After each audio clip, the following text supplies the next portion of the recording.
Have you ever felt pressured to do something that goes against everything you believe in? Imagine facing a choice so immense it could cost you your very life. Today, we're diving into a story from long ago, a tale of three young men who faced exactly that. Their names were Shadrach, Meshach, and Abednego. They were men of great talent and wisdom, serving in the court of the most powerful ruler of their time, King Nebuchadnezzar. Life in the grand city of Babylon was dazzling. The streets buzzed with energy, the architecture reached for the heavens, and the king's power was absolute. Shadrach, Meshach, and Abednego had earned the king's favor and were respected throughout the kingdom. They lived in a world of luxury and influence, a far cry from their humble beginnings. But beneath the polished surface of this golden empire, a storm was brewing, one that would test their faith to its absolute limit. They held a belief, a deep, unshakable conviction, that set them apart from everyone else in Babylon. And soon, that belief would put them on a collision course with the king himself. King Nebuchadnezzar, filled with pride from his many victories and the splendor of his kingdom, decided to build a monument to his own greatness. On the plain of Dura, a massive golden statue was erected, towering 90 feet high. It gleamed under the sun, a symbol of the king's power and authority, visible for miles around. The king then issued a decree, a command that no one would dare to disobey. He summoned all the high officials, the governors, the advisors, and the judges from every corner of his vast empire. A great dedication ceremony was planned. The decree was simple, yet terrifying in its demand. When the sound of the horn, flute, lyre, and all kinds of music played, every single person was to fall down and worship the golden statue. The penalty for refusal was just as simple and just as terrifying: to be thrown into a blazing, fiery furnace. The day of the ceremony arrived. A massive crowd gathered before the statue.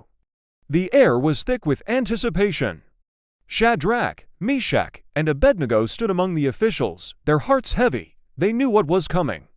The choice before them was clear: bow to the idol and betray their god, or stand firm and face the fire. As the first notes of the royal orchestra echoed across the plain, a wave of motion swept through the crowd. Thousands of people, from the highest official to the common citizen, fell to their knees, their faces pressed to the ground in worship of the golden giant. But amidst the sea of bowing heads, three figures remained standing. Shadrach, Meshach, and Abednego stood tall, their eyes fixed not on the statue, but on the heavens. They would not bow, they could not. Their loyalty belonged to their God alone, the one true God who had commanded them not to worship any idols. Their defiance did not go unnoticed. Certain officials, jealous of the young men's position and influence, saw their opportunity. They rushed to the king, their voices dripping with accusation. "O king, live forever," they began. "You issued a decree that everyone must worship the golden statue. But there are some men, Shadrach, Meshach, and Abednego, whom you have placed in high positions, who have ignored your command. They refuse to serve your gods or worship the statue you have set up." King Nebuchadnezzar was consumed by fury. His face twisted with rage. How dare they defy him? He, the most powerful king on earth, he immediately summoned the three men to his throne. "Is it true?" he roared, his voice thundering through the hall. "Is it true that you refuse to worship my gods and the statue I have created? I will give you one more chance. When the music plays again, if you are ready to fall down and worship, then all will be well. But if you do not," the king's voice dropped to a menacing whisper, "you will be thrown immediately into a blazing furnace. And then what god will be able to rescue you from my hand?" The throne room was silent. All eyes were on the three men. The air was thick with tension. This was their final chance to save their own lives. A simple bow, a moment of compromise, was all it would take. But Shadrach, Meshach, and Abednego looked the king directly in the eye, their expressions calm and resolute. Their response was quiet, but filled with an unshakable strength. "O Nebuchadnezzar, we do not need to defend ourselves before you in this matter. If we are thrown into the blazing furnace, the God we serve is able to deliver us from it, and he will rescue us from your majesty's hand.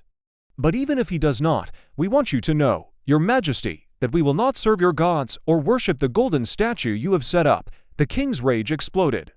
He was so incensed that his entire demeanor changed. He ordered the furnace to be heated 7 times hotter than usual. The flames leapt high into the air, the heat so intense that it was unbearable even from a distance. The strongest soldiers in his army were commanded to tie up Shadrach, Meshach, and Abednego and cast them into the fire. The three men, bound securely in their robes and tunics, were dragged towards the mouth of the furnace. The soldiers who pushed them forward were so overwhelmed by the blistering heat that the flames themselves leapt out and consumed them. But Shadrach, Meshach, and Abednego fell into the heart of the raging inferno. King Nebuchadnezzar leaned forward on his throne, peering into the fire, expecting to see nothing but ash. But then, he leapt to his feet in utter astonishment.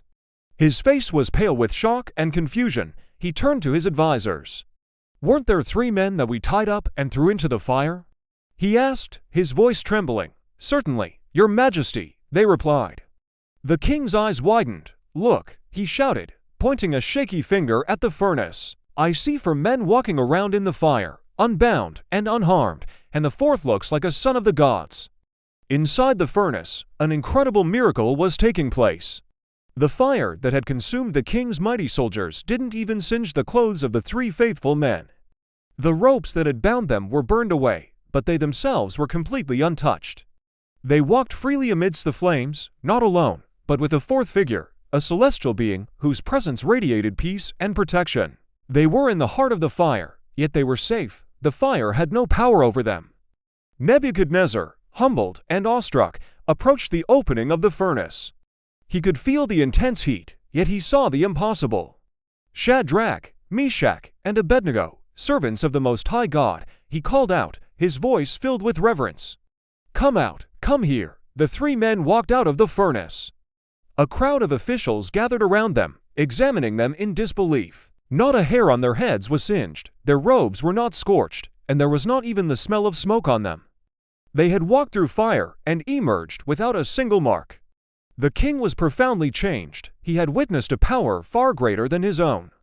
He declared to all the people of his empire, "Praise be to the God of Shadrach, Meshach, and Abednego, who has sent his angel and rescued his servants." They trusted in him and defied the king's command, willing to give up their lives rather than serve or worship any god except their own God. The king then promoted the 3 men to even higher positions in the province of Babylon. The story of Shadrach, Meshach, and Abednego is a powerful testament to the strength of faith and the courage of conviction.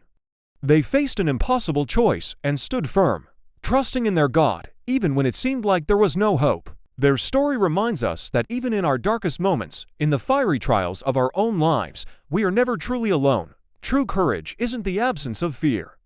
It's standing for what is right, even when you're afraid. Thank you for watching. If this story inspired you, please like, share, and subscribe for more content that uplifts and empowers. See you next time.